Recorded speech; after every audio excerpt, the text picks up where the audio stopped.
What's up, everybody, and welcome to another episode of No Client Agent Privilege, aka No Cap Podcast. Your boy Evan, your boy Will. We are back again here for straight up NBA playoffs, baby. It is full swing ahead with these conference championships. I think both have, for game one, lived up to the hype between comebacks, overtime, stars having to put in star effort.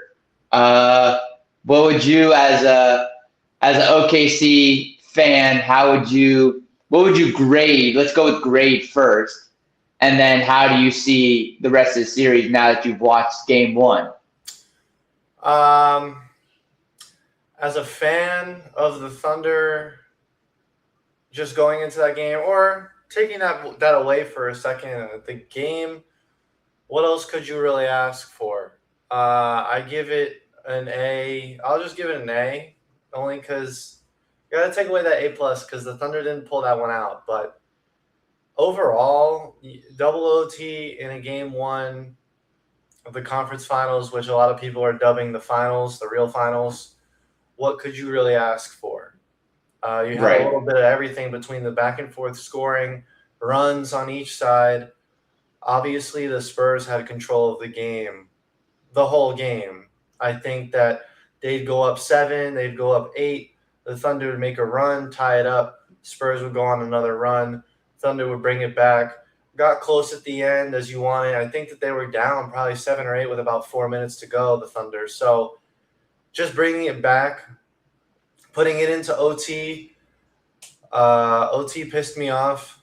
I think that the Thunder had multiple chances to close out that overtime, and Definitely. the one play that I keep replaying in my head, they got the ball, they were up 1 with about a minute to go, pushing down the court, 2-on-1. Wemby's not the defender down the court, and AJ Mitchell takes that three-pointer to try to put them up 4. And is it a shot he makes? Yes. Is it a good shot? Sure. It depends who you ask. If you ask me, I'm going to say no. Hold the ball and get into a set and try to go for 2, take some time off the clock, calm things down, because I think between that, you miss that, they go back down the court. I believe they score, the Thunder score again, then the Thunder score again, and then Wemby hits that 3 from damn near the logo. Yeah, he did. Tie the game at 108. That just blew my mind, honestly. To even have the confidence to do that early in the you gotta have balls of steel to even. You're down 3. You're not a Steph Curry. You're not a James Harden. You're not somebody. You're not Dame. You're not that guy to normally pull that shot. Like those types of guys will pull that shot. Right. Especially when he hasn't been shooting the 3. No, all season. He's had his moments, but not logo shots like that. Hasn't been shooting it well. Hasn't been shooting it often. I didn't really see him take one all night, to be quite honest with you. I don't think he did. Maybe he took one. 1 for 2. He was 1 for 2. I was going to say, I think he maybe took 1 or 2. That was one of them. So, right. And then double OT, Spurs pulled away. You get so deep into those minutes, and one team's going to pull ahead. I've always said this about OTs, and for some reason, I guess it sounds cliche, but either one team pulls away healthily, I'm not talking about 5, 4 points, I'm talking about 7, 8, 9 points, or it's close the whole time. Right, it just goes back and forth. And I think we saw that. Obviously, we had a double OT, and the second OT, the Spurs pulled away. As we just saw the ticker come across, I know you can't see it. The Thunder were favored by 6.5 in game 1, and now they're favored by 7.5 in game 2. I don't know who's making these lines, but if you are a bettor, I know that this episode is going to be up tomorrow, so the game's going to be over. But Yeah. I'm sure people are salivating at the value that has Spurs plus 7.5. I don't think that you could really get better than that. So that's the game. If you want to break things down, Chet needs to play better. Yeah. I knew Hartenstein wasn't going to play much because they want to spread the floor a little bit and get Wemby out of the paint, which is great. But Chet has to play better. I think that's the number one thing that's been talked about is Chet's play towards Wemby, like the rivalry, blah blah blah. Chet not stepping up, but again, yeah, what rivalry are we really talking about when we look at what just happened? So, I mean, I think my biggest takeaway towards the entirety of it is SGA played so many minutes. Wemby played so many minutes. But the plus minus for SGA, who else needs to step up? Because honestly speaking, SGA being on the court as long as he had to be kind of hurt the team because he was like minus 15 on the court, which is like your star player can't do that. Like he can't have that. Like you can't like we don't have to go too deep into the rabbit hole with regards to what ifs and stuff. But like, who is that other player that has to step up? I mean, we know Chet needs to step up defensively just to give a little bit better of a push on Wemby, but like, who did you watch and you were just like, dude, what are you doing? Because I know Caruso, I mean, he had like 30 something. But again, 31. Which is gonna fucking happen again, by the way. So right, agreed. And like, so again, but SGA having a 7 for 23 shooting night. I mean, that's not. I mean, I don't know. I don't really see SGA shooting that badly. Very recently, at least. Like, has he had those types of nights recently, or am I just not a OKC fan to know that he kind of has sporadic nights like that? No, so I think that there's been a lot of film out. If you go to the Suns series, he kind of had his way a little bit. Brooks was on him, but I think in the Lakers series, Marcus Smart did a much better job of guarding him. I mean, it was. I can see that. He's a better defender. So Shade go out of bounds, and Marcus Smart was still in his chest. And the Lakers did a really good job of taking the ball out of his hands. Shade still had a good series. I think that was the series. I think maybe game 2 where he broke his streak. I mean, it was a regular season streak anyway, which kind of pisses me off when people are like, oh, he broke his streak. No, you just don't watch basketball. It's a regular season streak of 24 games. It sure, maybe the cumulative one, like that wasn't nearly as many games as the regular season streak broke, but he had, I think, 18 or something, whatever. But I think when you go back to the film, you look at the Lakers series and what they were able to do against him, and now it's the Spurs who have just been the kryptonite for the Thunder all year. Literally. There was a post that came out of Devin Vassell, and when he was the primary defender on multiple Thunder players, the numbers were like crazy low. Like I think Shea shot, maybe had 3 points when he was the primary defender. Obviously basketball, you get switches all the time and that's part of the game, but I think we could talk about that going into the Knicks series too, about switching. Going back to the original question, it's very simple that AJ Mitchell has to be the one to step up with 4 points last game. Didn't even really shoot a high volume, 2 for 5. Obviously missed that big 3 that could have played the game, which is definitely. AJ Mitchell was Jalen Williams when Jalen Williams was out. So I understand that you take a back seat because Jalen Williams is back now and did Jalen Williams things with 26 points. But you still have to be that guy coming off the bench, the main piece, the sixth man, do those things. There was no bench player that had double digits except for Caruso, which was a legacy game. I'm sorry, I love Caruso, and he's good for everything that he did. 8 for 14, 3-point shooting. How many nights have we seen that out of Caruso? That's the thing, though. The Spurs the Spurs scheme was get the ball out of other people's hands, make someone like Caruso take the Have a open game shot, of their life.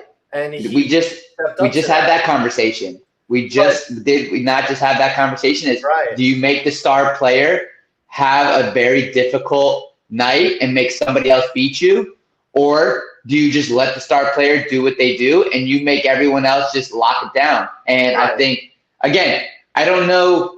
I think at the end of the day, and it's going to be hard pressed for any team, who is stopping Wemby? I mean, how do you stop 41 and 24 with multiple blocks? You know, like how do you look at that? And even I mean, even at 48 minutes, I mean that is crazy. I mean again, I know it's double overtime and everything, but Right. like I mean, it is still to the extent where that's your star player. He's shooting 12 for 13 at the free throw. It's not like he's Shaq on the free throw line. So it's like you foul him, okay, foul him. You know, you still just you just shoot. It's truly astronomical at this point. And again, I think OKC's still going to be in this fight. Like I'm definitely not counting them out. I definitely want to see how they react to this game too, especially still being at home. I know they still went at home. You're still at home though. Your game 2, you're still at home. Use that advantage. Use the OKC advantage, the home court advantage that is there, and use it to again, Devin Vassell and Steven Castle, like some of those guys, they can switch on anybody on the OKC Thunder. But it's like somebody's got to step up, and I think you brought up a good point with AJ trying to be that guy. I think he should be that guy. I don't know why he was so timid on the scoring part. Like the 2 for 5, like brother, you should have still had at least. I know Caruso was kind of that player towards the middle of the game and kind of just in control of his like you said, legacy game. Yeah. But still, like you are I guess I would say the backup point guard for the majority of it. So right. And I want to throw in Chet too. We already Chet, Chet. Bro, he had 8 points on 2 of 7 shooting. He made both of his actually 50% from 3. Okay, but this guy has been arguably the Thunder's like number 1. I mean, if you take AJ Mitchell, he was one of their leading scorers in the last 2 series, and he was looking really good. And now you kind of regress and kind of go back into your shell a little bit. Yeah. I just you think it's the Wemby effect, or you think it's just they could have won that game? Like, take all the players out of it. Like, just watching the game. Like, I understand this is very like shoulda, woulda, coulda, very situational. But like Champagnie hitting that 3 from the corner with the shot clock expiring. Like, if that doesn't go in, what happens? If the Thunder don't miss like 6 fucking layups, sorry, excuse my language. I know we're not really a cursing podcast, but like if the Thunder don't miss 6 layups, and if Shea doesn't brick that 4-foot jump shot that like Wemby started laughing at him after he missed it. Like, he literally started laughing, basically. Just little small smirked at him.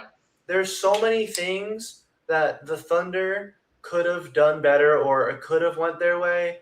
And I'm not saying that like they should have won the game. They didn't really look like they deserved to win the game. I was surprised that they were there at the end, to be honest, because like I said, the Spurs would go up by 8, the Thunder would make their run, they'd tie it up, get within 2, and then the Spurs would just put the pedal down again, and then all of a sudden it would be 8 points, 9 points. Like, you're not gonna. It's not winning basketball, and I'm glad that the Thunder were even there in the first place. Right.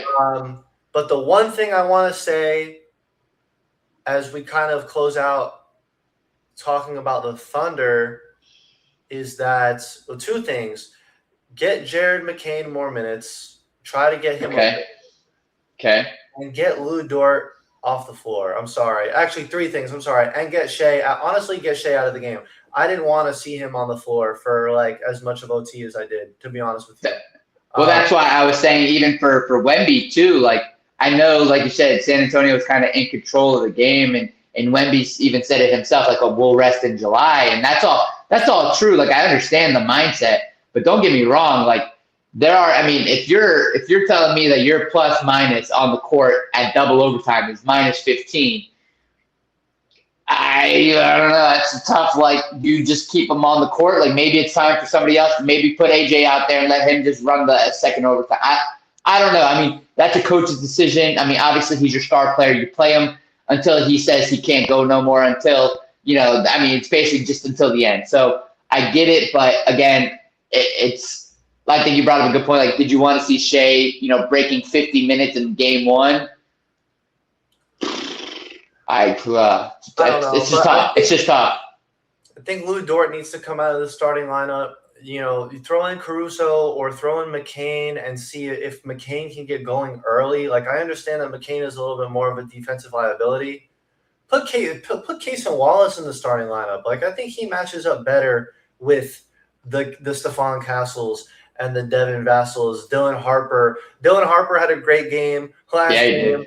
And we didn't even really cover that, but nope. Like, it's just, it's in the essence of it all.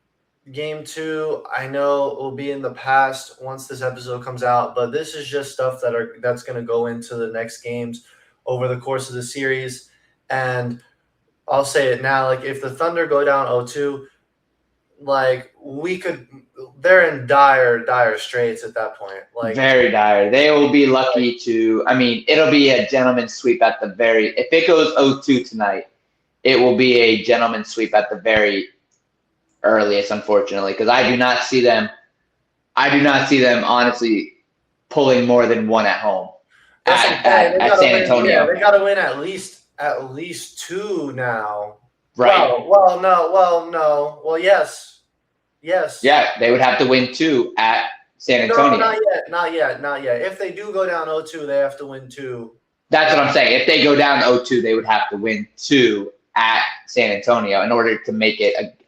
At this point, again, my biggest thing is they have to win 3 at that point. They have to win 2 right now. Well, 2 right now because of the first win. If they go down 2, they have to win 3 on the road. Right. Nah. Which is.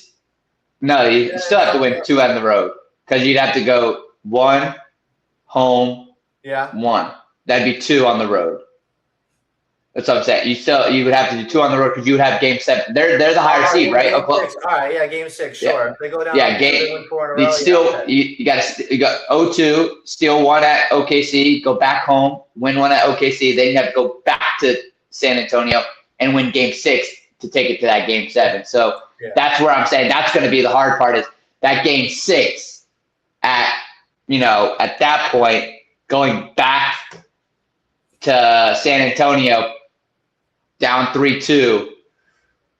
Oof, that is going to be, I mean, that's exactly what Wemby, I'm sure what they want. Like if they slip up, let's just say they slip up at home. And because they went say they went 2-0 at OKC and they slip up 1 at home and then they get you back for OKC. I mean, going to back home to San Antonio for 3-2 closeout game, it's like, whew, like that's gonna have to be SGA's legacy game right there. Yeah, 100%. But so Knicks Cavs last night. Yep. I was fairly impressed with the game, honestly speaking. Yes, it was. I'm not gonna lie. I turned the game off when the Cavs hit the 3 to go up 21. I think it was at the time. Yeah. With like 8 minutes to go ish, I was like, nah, there's no way. And then I was sitting and saw the score, and I was like, wow, it's going into overtime. This has to be fake. Yeah. What happened? Yeah. I really am surprised. Cavs have not been good on the road. Have not been good this playoffs on the road. But damn, 22 points. It was the largest lead. 22-point lead blown in the span of, I guess, roughly 7 minutes. Yep. And again with the shoulda wouldas, obviously with the Mikal Bridges step back, and then.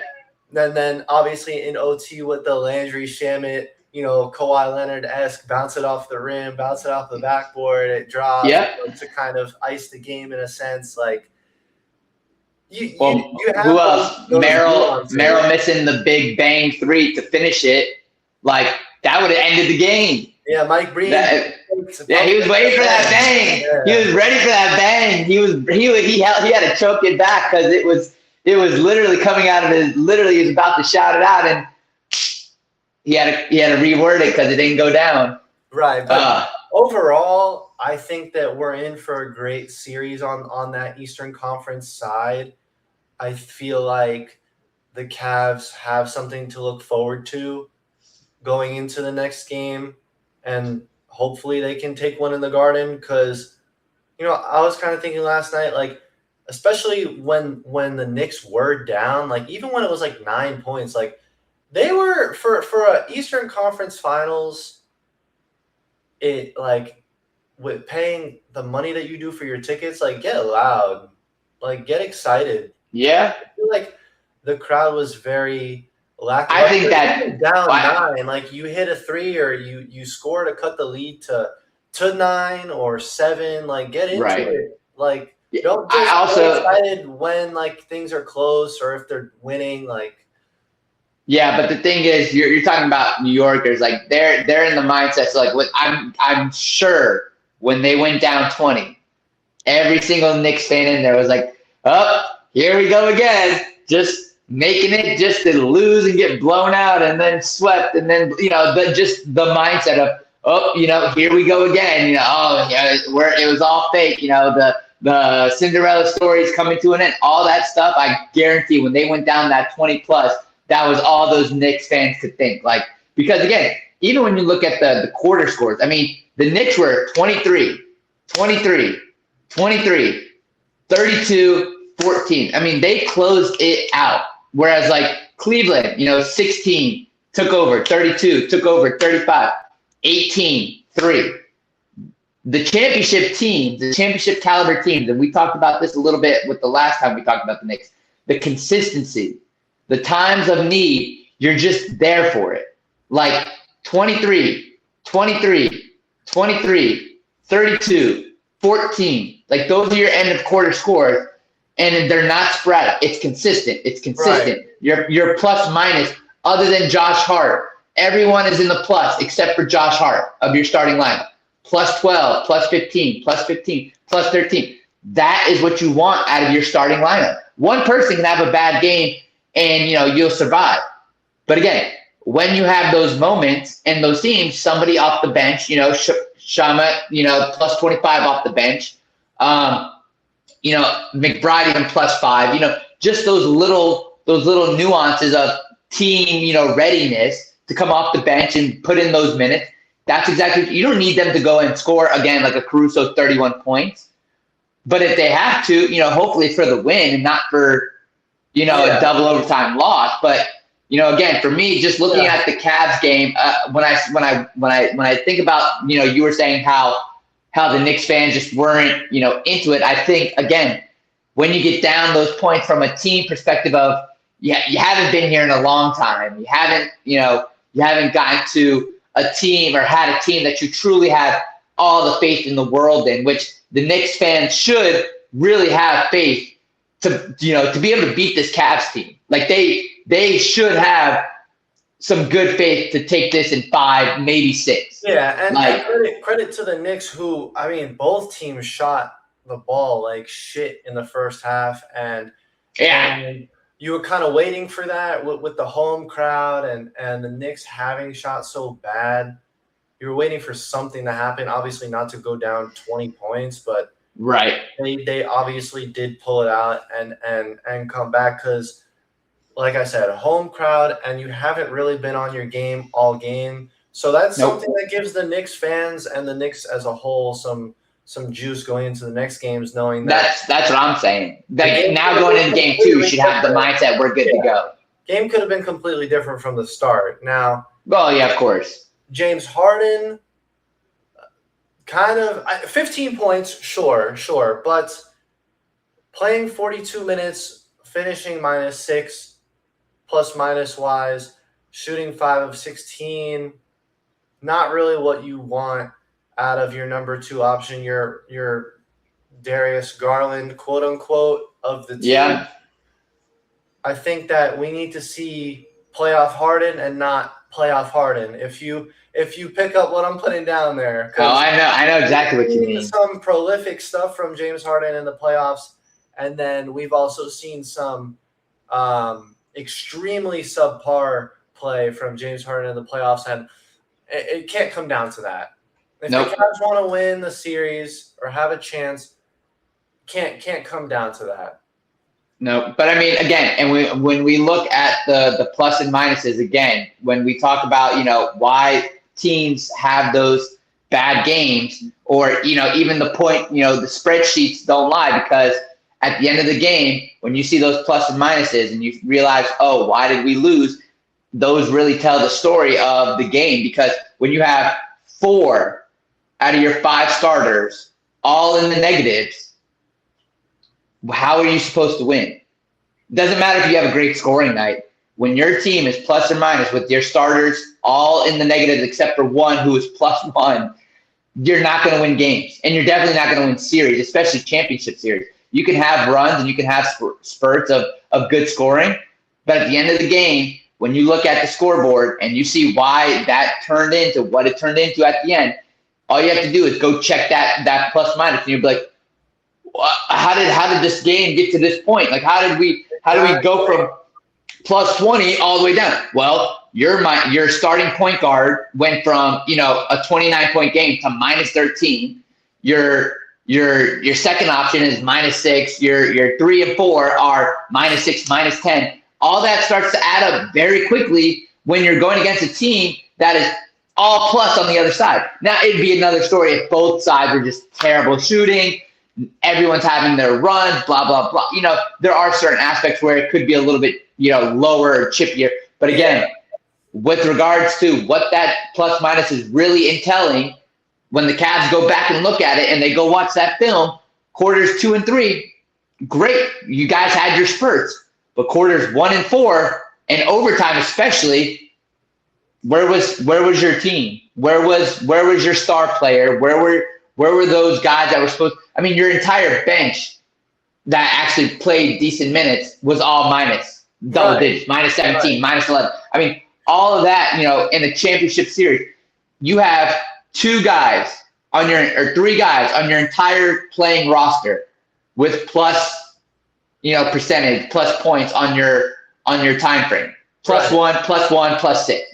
You're not winning any games like that. I don't care how many overtimes it went. You're not winning games like that. Right. Especially against a team that has shown that they've got that fire to pull something out this year. They've showed it. Knicks have showed it a couple times now that they're not a team to mess around with. Right. And it's crazy that we don't necessarily even have this conversation which is this is how the NBA works. It's just crazy if the Cavs scored 2 more points last game. Yep. Or the Knicks scored 2 less points last game. Even one point. Even one point. Yeah, 1 point. We don't even look at it like this, or we say Nope. Cleveland got away with one because they right. They stole one. They gotten away with one. Yeah, they stole one at home. That's why we call it that.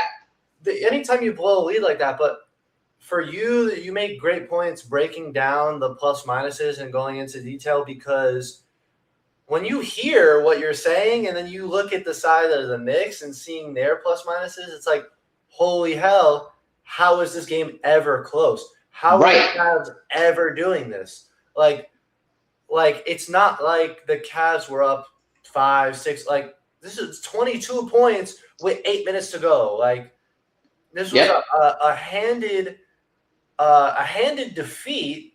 Yes. At the hand of the Cavs, who kind of just collapsed. And basically, there's things you can take away on both sides, but at the end of the day, I think that this win truly obviously goes to the Knicks, and just saying, look at what we did.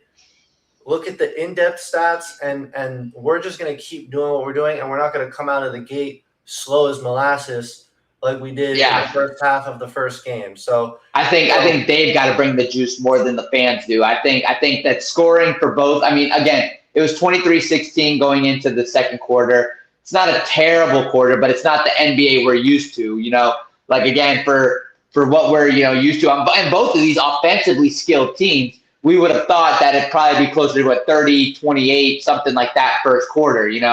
Like I did not think of an under 25-point quarter for either team to start a championship series. So again, kind of just reiterating where the fall off is, and again, kind of what the Knicks have kind of done all season is the consistency throughout the quarters have kind of always been there for the Knicks. And even if you look at the numbers for the starters, they're all relatively the same. Other than you take out the overtime, you had some of your starters playing obviously more than others, but they even sat Josh Hart a lot more other than the defensive side because he was really not having a great game either, but he was locking players down for Cleveland. So, again, 13, 13, 38, 18.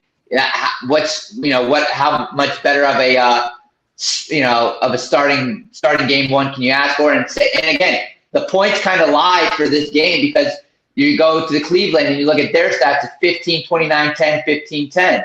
So it's not like the starters didn't, score or like put points up, like Hartenstein, like he didn't have any, he had 2 points in your guys' game. Like he's a starter. I mean, you got to give me something as a starter, anything. I understand you got Wemby on you, but give me 2, give me some free throws, anything at that point, because again, when you look at that scoreboard or the box score for each team, players' points, you're looking at it and you're like, damn, how did this game get out of hand? Right. But then you go back and you watch that grit towards the end of that third going into the fourth quarter, you just see it. And then obviously the overtime, you just saw the Knicks they just started taking off, and kind of what you said about how overtimes kind of work. It's either close the whole time or one team just starts to take off, and that's basically what ended up happening for the like you said. That's kind of what happened for the Knicks to kind of take over the Cavs. But again, I think this series as well is going to come down to the wire. I truly believe that obviously I don't know if the Cavs will be able. I thought again, if either team, for Cavs or San Antonio, was going to steal a game, it had to be game one. It's very, very, very hard after, especially a tight game like both of these were, to steal a game two. Like I think San Antonio is going to have to come out with the guns blazing again, and I think the Cavs are going to have to come in, even hungrier than they were for this game. Because again, you go up that 20, and you're like, what the hell? Like, how did we lose this? Yeah. So, any final thoughts? Because I'm looking out my window. We got a thunderstorm rolling in. Oh, really? Yeah, I don't want to lose the Wi-Fi. So if you got, I got you. Quick thing. I think there's more. I think there's more to OKC than what we saw that last game. I think there's just a, again, the hardest part of repeating is, those teams that always have your number.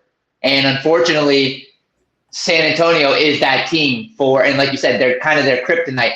So can SGA, can Hartenstein, somebody that, maybe there isn't foreseen have a legacy game, like a one that's beneficial. Because not to say that Caruso didn't have benefit, obviously, to the game, but it's like somebody else that didn't affect the game is going to have to be that person. Like we saw SGA still have 24, 25 points, whatever he had, and it still just wasn't enough. So it's like, who is it that's going to give OKC that push over the edge? Because again, like you said, if it's 2 more points, OKC we don't even go in overtime. Right. So, and OKC was the one to finish the quarter strong in the fourth quarter. Yes. So, so it's my perspective, and I kind of see, like you said with James Harden on the Cavs side, we got to have playoff Harden. Playoff Harden is the key to their victory. If he doesn't come out to show who he truly is, then Cavs are cooked in 4. For sure. Then it's that simple. And And SGA is gonna. I know he's gonna play. If it comes down to again another 50 minutes, he'll do it. He doesn't care. And I think Wemby said the same. He doesn't care. They'll rest in July, whatever. Back in summer league, it is what it is. But for me, I think those are the two. Who's going to be that I guess you could say the dark knight for OKC. Because if the kryptonite is going to work on, let's just say Wemby and Chet. If that's going to be the kryptonite, who is it that's going to come out and be, the dark knight to save them? So that's just my analogy for what's about to happen in this game too. But before you guys, before you lose Wi-Fi over there and everything, we'll just wrap it up. But feel free to leave a comment, give us your predictions. Let's see what you guys got to say about, the lineups and the matchups. Will brought up a good point. Do you change up your lineup? Do you change out a couple guys just to give you a better suit for game two? It's a must win. What do you do, Coach? So give us your guys' insight. Will, any last thoughts for you?